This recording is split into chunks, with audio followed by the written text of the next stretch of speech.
Harbour bridge सिडनीको सुन्धारा।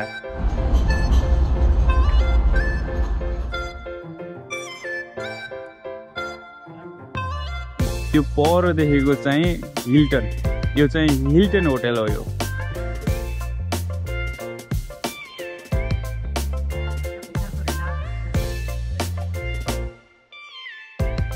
हामी सिटीभन्दा भित्र झन्डै 1-2 घन्टा भित्र गएको थियौँ। गयौँ आज हाम्रो सर्टी काम थियो। सर्टी काममा 5 घन्टा काम गऱ्यौँ।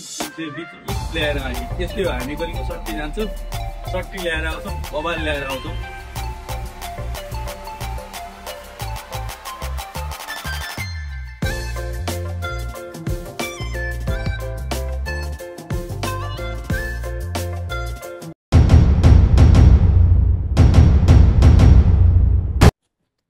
हे guys, welcome back to my another video. म एकमत विशेष सबैजनालाई मिठो नमस्ते। अनि आज म तपाईँलाई भन्न जाँदैछु मेरो सेकेन्ड टाइम मैले भिजा हालिसकेपछि मलाई कतिको स्ट्रेस भएको थियो, मेरो एक्सपिरियन्स के भयो, अस्ट्रेलिया आइसकेपछि पनि भिजाको के तनावहरू हुन्छ त्यो सबै कुराहरू भन्ने नै छु। र यतिखेर म आएको छु टाउन हल, यहाँ चाहिँ गार्डन गोल्ड सेन्टरमा, जहाँ चाहिँ थोरै सिल्भर र गोल्ड मैले अर्डर गरेको थिएँ र अहिले चाहिँ गोल्ड आइपुगेको छ र त्यो बार लिन आएको छु। यसको इन्भेस्टमेन्टको बारेमा थोरै अलिकति म भन्नेवाला नै छु। मेन कुरा चाहिँ आज मेरो सेकेन्ड टाइम भिजा हाल्दाखेरि मेरो स्ट्रेस लेभल अनि र कतिको चाहिँ त्यसमा सपोर्टहरू कसरी कहाँबाट एड गर्न सकिन्छ, वेल्थ प्रोसेसिङ भिसा अनि त्यो सबै कुरा भन्नेवाला नै छु। र धेरै कुराहरू गर्न छ, अन्तिमसम्म हेर्नु होला। गार्डन बल कलेक्सन भइसक्यो साथीहरू, थोरै गोल्डहरू बाई गरेको थिएँ गएको लक्ष्मी पूजामा र त्यो कलेक्ट गरिसकेँ। अनि अब कुरा गरौँ मेरो भिजा प्रोसेस। मैले सेकेन्ड टाइम भिजा हाल्नु पर्यो यहाँ आएर। मैले होइन, धेरैले भिजा सकेपछि भिजा हाल्नै पर्छ, भिजा बिना कोही पनि बस्न पाउन लिगल्ली। सो त्यसको प्रोसेसहरू सबै पुरा गर्नुपर्ने हुन्छ। दामी पार्क छ, यहीँ बसेर कुरा गर्नुपर्छ साथीहरू। म चाहिँ अलि पर जान्छु किनभने मान्छे जताततै छ होइन, यहाँनिर बस्नु पर्यो, कुराहरू गर्नु पर्यो साथीहरू। धेरै भयो होइन, अस्ट्रेलियाको अपडेट किन आएन भन्नुहुन्छ। मेरो पनि लाइफ पहिले जस्तो भएन, अलिकति बिजी नै भएँ र पहिले जस्तो त्यति एक्टिभ हुन के कारणले भइरहेको छैन। एक्टिभ हुन नसक्ने चाहिँ होइन, तर भइन्छ होइन, तर अलिकति गाह्रो भयो। एनिवे म तपाईँहरूलाई देखाइदिइहालौँ। भर्खरै अस्ति बाई गरेको गोल्ड चाहिँ कलेक्ट गरेको छु, त्यसको बारेमा पनि भनिदिउँ होइन। ला मैले कहाँ छोडेँ त, यहीँ छ, यसमा चाहिँ छ, म देखाइदिइ पनि हाल्छु।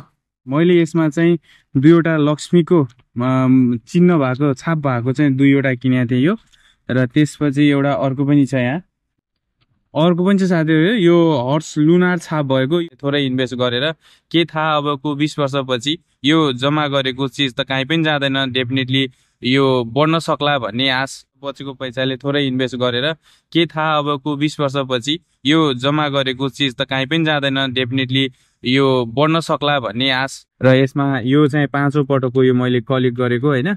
सो यति गोल्ड चाहिँ मैले फेरि अस्ति लक्ष्मी पूजामा कलेक्ट गरिहालेँ। सो तपाईँहरू पनि मजाले अनलाइन गर्न सक्नुहुन्छ। यसको भल्ट पनि पाइन्छ साथीहरू, भल्ट पनि मैले एप्लिकेसन हालेको थिएँ र भल्ट पनि एप्रुभ भएको छ। र मैले सबै भल्टमा चाहिँ हालिदिन्छु। यो पनि अस्ति पनि मैले भल्टमा नै हालेँ, त्योभन्दा पहिले लक्ष्मी पूजाभन्दा पहिले किनेको होला। त्यो पनि म भल्टमा हालिदिन्छु। मैले जतिखेर चाहन्छु मैले तान्न सक्छु, अथवा भल्टबाट नै घरमै बसेर सेल गरेर आफ्नो अकाउन्टमा चाहिँ पैसा लिन सक्छु। सो यसमा कुनै पनि प्रब्लम छैन, एकदमै सजिलै। मसँग कुनै सिटिजन पनि छैन, यहाँको पिआर पनि छैन, यो मजाले हामी आफैले गर्न सक्छौँ। सो तपाईँ पनि घरमा बसेर मजाले कहिले काहीँ सिल्भर किनेर राखिदिने, कहिले गोल्ड किनेर राखिदिने। अब तपाईँहरूलाई लाग्ला अनलाइनमा मात्र होला भनेर, तर मैले चाहिँ यसरी कलेक्ट गर्न मिल्छ क्या, किनभने मेरो भल्ट अर्कैमा किनेको भएर मैले यसमै नै यो गार्डन गोल्डमा नै भल्ट लिन खोजेको थिएँ, भएन, धेरै पैसा लाग्ने भयो। र अर्को नै भल्ट लिएको भएर मैले त्यहाँदेखि कलेक्ट गरेर उता लगेर जम्मा गरिदिन्छु अहिले। सो अस्ति पनि गरिसकेँ। सो यस्तै हुन्छ। सो यसरी तपाईँले मजाले अलिअलि खर्च बचाएर चाहिँ बिस्तारै 4 ग्राम 3 ग्राम 5 ग्राम होइन, सके जति चाहिँ टाइममा लिएकै राम्रो भन्छु है म त। सो एनिवे साथीहरू, भिजाको कुराहरू चाहिँ गरौँ। एक दिन जाने, कन्सल्टेन्सीसँग राम्रोसँग सल्लाह गर्ने होइन। कन्सल्ट गरिसकेपछि चाहिँ त्यही अनुसारले चाहिँ लिस्ट बनाउने, के पठाउनु पर्यो, कहाँ के हो आफूले पनि बुझ्ने। गौहार भएर सबै अरूलाई जिम्मा दिएर चाहिँ गर्नु हुँदैन केही पनि काम। सो नेपालबाट अझै पनि धेरै पोसिबिलिटी छ र अस्ट्रेलियामा भइरहेको साथीहरूलाई पनि धेरै पोसिबिलिटी छ। अहिले नेपालको कन्डिसन भिजामा लेभल 2 मा छ। It is very great news साथीहरू। सो नेपालमा हुनुहुन्छ ल भिजा लागेन भने पहिल्यै सोचेर के भिजा भयो भने रिजेक्ट भयो भने के गर्ने 2-3 लाख खर्च भइहाल्ला भन्ने सोच्नुहुन्छ होइन। प्लिज साथीहरू लाइफमा कुनै डोर छ अगाडि तपाईँको लागि सबै डोर बन्द छ र एउटा डोर तपाईँले आफूले गर्न सक्छु भन्ने लागिरहेको छ, सेल्फ ट्रस्ट बढिरहेको छ भने त्यो कुरामा चाहिँ आफ्नो खर्च हुने पैसा सोचेर चाहिँ डराउनु हुँदैन। के थाहा त्यसले अगाडि लान्छ कि। यदि तपाईँ जेन्युनली अनि राम्रो इन्टेन्सनमा हुनुहुन्छ, जाने प्लान छ, एउटा डोर ओपन छ भने हिट द्याट डोर होइन, just hit that door, open हुन्छ साथीहरू। सो 2-3 लाख तपाईँको लाइफमा तपाईँले ल्याएको एउटा सोचभन्दा ठुलो चाहिँ हुँदैन। त्यो भएर साथीहरू जस्ट हिट द्याट डोर होइन। त्यस्तो केही पनि छैन, त्यस्तो ठुलो केही चेन्जेसहरू छैन।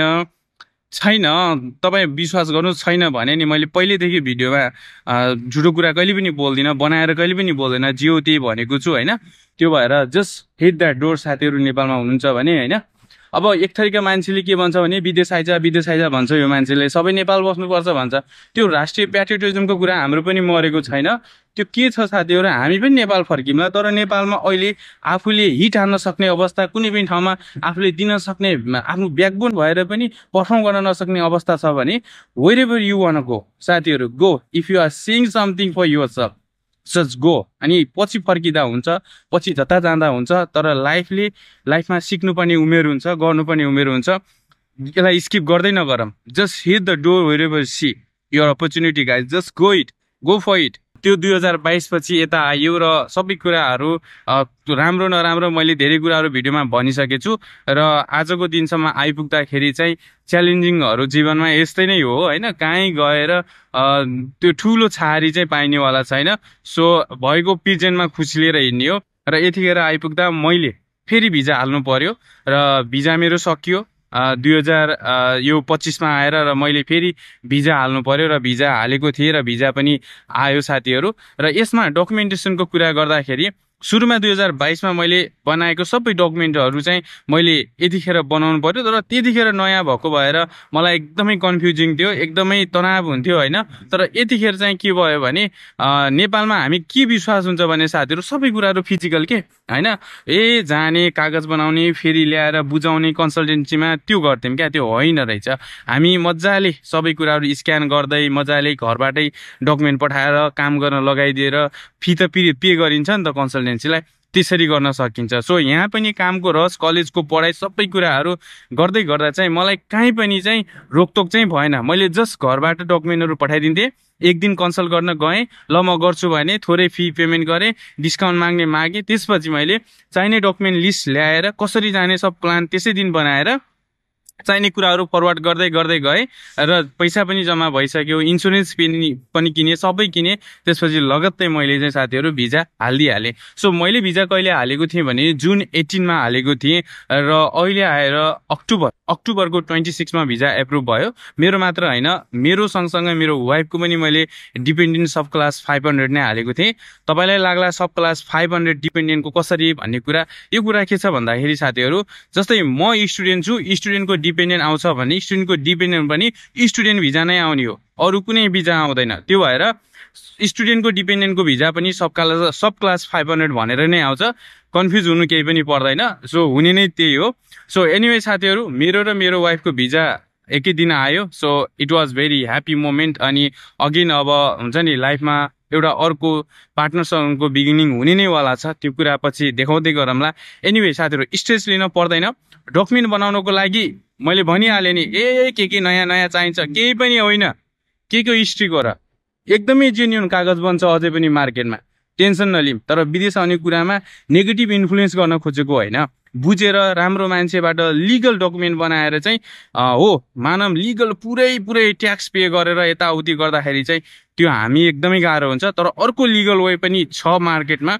सो यसलाई इलिगल भन्न मिल्दैन साथीहरू। एकदमै राम्रो तरिकाले भिजा कुनै पनि रोकटोक नभएर आउँछ र कुनै साथीको केसमा केही फरकहरू आउन सक्ला, त्यो कुरा छुट्टै हो। र कसैले अब हुन्छ नि मेरो डकुमेन्ट बनाइदिए यति दिन्छु भन्ने भन्दा पनि यति यति अमाउन्टको डकुमेन्ट यति जग्गालाई राखेर यति भ्यालुएट गरेर कति लानुहुन्छ खर्च, सबै त्यसमा चाहिँ हल्का डिस्कस बार्गेनिङ गरेर बनाउन सकिन्छ। मार्केटमा यो छ, यसमा डराउनु पर्ने कुरा केही पनि छैन साथीहरू, सबै हुन्छ, यसमा सबै हुन्छ। त्यो इलिगल वे चाहिँ केही पनि देखिँदैन, सबै लिगल वे नै हुन्छ।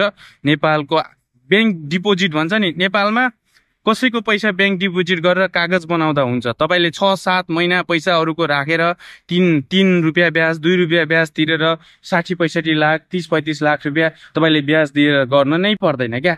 तपाईँले 1 दिन 2 दिनको ब्याङ्क सर्टिफिकेट निकालेर पनि भिजा आउँदो रहेछ। कसले के भन्छ छोडिदिनुहोस्। मैले पटक पटक भनिरहेको हुन्छु के गर्नुपर्छ त भिजा हाल्दाखेरि। पहिलो कुरा चाहिँ तपाईँको एकाडेमिक डकुमेन्ट चाहिँ रेडी हुनु पर्यो। दोस्रो कुरा तपाईँको इङ्ग्लिस रिक्वायरमेन्ट पिटी आइएल्स अनि हुनु पर्यो। अनि त्यो पिटी आइएल्स पनि तपाईँको कुन लेभलको पढाइ गर्दै जानुहुन्छ, डिप्लोमा ब्याचलर मास्टर र कुन कोर्स, तपाईँलाई त्यही अनुसारको इङ्ग्लिस रिक्वायरमेन्ट पनि मागेको हुन्छ। त्यो फेरि कलेज त्यो तपाईँलाई कोर्स प्रोभाइडरले मागेको हुन्छ। जस्तै तपाईँले यहाँ अकाउन्टिङ गर्दै आउनुहुन्छ भने ब्याचलर गर्दै आउनुहुन्छ भने कति छ त, त्यो चाहिँ गभर्मेन्टले मागेको इङ्ग्लिस रिक्वायरमेन्ट होइन। इङ्ग्लिस रिक्वायरमेन्ट केमा पर्छ, भिजा प्रोसेसमा पर्छ, गभर्मेन्टलाई पनि चाहिन्छ। तर यहाँको कलेजले तपाईँको अकाउन्टिङमा कति इङ्ग्लिस रिक्वायरमेन्ट मागेको छ, आइएल्समा 6 छ कि 7 छ कि पिटीमा 65 छ कि अथवा 55 छ कि 42 मै तपाईँलाई कोर्स प्रोभाइडरले तपाईँलाई कोर्स पढ्न दिन्छ कि जति चाहिएको छ। मेन कुरा चाहिँ तपाईँले कुनै पनि कलेजको यहाँबाट अथवा युनिभर्सिटीको सिओई होल्ड गर्नु पर्यो होइन। सिओई होल्ड गर्नु पर्यो, इङ्ग्लिस रिक्वायरमेन्ट त्यो मिट गर्नु पर्यो। त्यसपछि तपाईँको प्रिभियस एकाडेमिक डकुमेन्ट रेडी हुनु पर्यो। त्यसपछि तपाईँले यो देशमा आउनको लागि एज अ विद्यार्थी तपाईँले इन्सुरेन्स किन्नै पर्ने हुन्छ होइन। इन्सुरेन्स होल्ड गर्नु पर्यो। अब कति लामो समयको लागि, यदि ब्याचलरको लागि आउँदै हुनुहुन्छ भने 3 वर्ष छ, ल मानौ 3 वर्ष जतिको इन्सुरेन्स किन्नै पर्यो होइन। 2 वर्ष मास्टरको लागि छ भने 2 वर्ष जतिको इन्सुरेन्स किन्नै पर्यो होइन। जति चाहिन्छ त्यति इन्सुरेन्स किन्नै पर्यो। अनि अरू कुराहरू तपाईँको व्यक्तिगत आइडेन्टिटीहरू जस्तै पासपोर्ट हुनु पर्यो। अरू कार्डहरू पनि हुन्छ आइडेन्टिटीमा होइन। अब नेपालमा लाइसेन्स पनि छ। लाइसेन्स मेन त हामीले चाहिँ आउनुको लागि पासपोर्ट चाहिँ हुनै पर्यो साथीहरू होइन। त्यति मात्र होइन कि अरू यसमा जस्तै एप्लिकेन्ट सेकेन्डरी एप्लिकेन्ट पनि सँगै ल्याउनु छ भने सेकेन्डरी एप्लिकेन्टको के छ त भएको डकुमेन्टहरू, अब पासपोर्ट भयो, विवाह सर्टिफिकेट भयो, सबै कुराहरू चाहिँ यसरी सबै कुराहरू चाहिन्छ, म्यान्डेटरी नै हुने कुराहरू। सो भने नि इन्सुरेन्स, इङ्ग्लिस रिक्वायरमेन्ट अनि यहाँको कलेजको इनरोलमेन्ट सर्टिफिकेटदेखि सबै कुराहरू यी मेन कुराहरू छन्। मजाले गभर्मेन्टको वेबसाइटमा गएर हेर्न सकिन्छ। मजाले गुगलमा जानुहोस्, अहिले गएर मजाले हेरेर क्लियर भएर मजाले बुझेर काम गर्नुहोस्। सोच्नुपर्ने कुरा केही पनि छैन। सो साथीहरू म त अझै पनि झिङ्गालाला एकदमै ह्याप्पी लाइफ भइरहेको छ। सो मलाई स्ट्रेस भन्ने कुरा अब भनौँ न म आफैलाई खुसी बनाउन सक्छु। त्यो कोपिङ स्ट्राटेजी र क्यापेसिटी ममा छ भने म खुसी हो। भनेपछि तपाईँसँग यदि त्यो खालको कोपिङ स्ट्राटेजी र क्यापेसिटी बिल्ड अप गर्ने तपाईँको त्यो छ नि आफ्नो जेन्युन छ भने definitely you can do it guys होइन। अब यहाँ अस्ट्रेलियामा धेरै समस्याहरू नेपाली विद्यार्थीले भएको देखिन्छ। कोही पार्कमा, कोही चाहिँ लतमा लागेको, कोही चाहिँ होइन डुङ्गा डुबेर मरेको के छ। अब के गरौँ त साथीहरू। तपाईँहरू त्यतै जानुहुन्छ भने के भन्न सकिन्छ, आफ्नो सेफ्टी अप्नाएर अगाडि बढ्नुहुन्न भने के भन्न सकिन्छ। ल मेरै पनि म सधैँ बाँच्छु भन्ने हो त भने मैले गल्ती गरेर हिँडेँ भने डेफिनेटली म फस्छु नि। सो होसियार भएर हिँड्ने काम त आफ्नो जिम्मेवारी हो। त्यो पनि हुनु पर्यो। यहाँ आए फ्रिडम छ सबै होइन, सबैलाई एउटै ट्रिट छ भन्दैमा चाहिँ अब त्यो जे पाए त्यही गर्दै हिँड्नु पनि भएन होइन। सबैको एउटै नेचर हुँदैन। सो आफ्नो security is most one of the thing हो। त्यसलाई चाहिँ प्रायोरिटी 1 मा राखेर हिँड्न पर्छ। सो अरू केही पनि छैन। सो त्यस्तो छैन साथीहरू। नेपाल भन्ने कुरा आज बिहान 10 बजीको टिकट काट्यो भने बेलुका 12 बजी काठमाडौँ पुगिन्छ। सो तपाईँलाई कहाँ जानु छ, नेपालगञ्ज जानु छ, सुर्खेत जानु छ, भैरवा जानु छ, तपाईँलाई जहाँ जानु छ तपाईँ 1.5 डेमा चाहिँ तपाईँ नेपाल पुग्नुहुन्छ, घरमा पुग्नुहुन्छ। सो धेरै ठुलो कुरो होइन विदेश आउनुपर्ने। अब खादा लाएर हामी युद्धै जित्न लाए जस्तो गर्छौँ। तर लाइफमा नयाँ कुरा एक्सपिरियन्स लिँदै हो साथीहरू। त्यो पनि एउटा आफ्नो ठाउँमा राम्रो छ होइन। म पनि खादा ल्याएर आएको थिएँ। नयाँ एक्साइटमेन्ट हुन्छ। विदेशी भूमिमा हाम्रो कल्चर हो। सो लेट्स क्यारी अन होइन। तर चिल साथीहरू होइन। भिजाको लागि तपाईँहरू धेरै आतिनु पर्दैन। सो आफै पनि रिसर्च गर्नुहोस्, टेन्सन नलिनुहोस् यार। सबै इन्टरनेट इमेलबाटै हुन्छ होइन। मजाले आफ्नो डकुमेन्ट बनाउनुहोस्, ट्रान्सलेट गर्नुहोस्। यो हुँदैन कि नसोच्नुहोस्। सबै कुराहरू स्ट्याम्प छ, सबै रेडी छ भने you will get success. Okay साथीहरू, अब म काममा जान्छु। Thank you so much for watching this video. अनि फेरि पनि नयाँ भिडियो लिएर आउने नै छु। सो यो मायाको लागि धेरै आभारी। सो बाई बाई साथीहरू।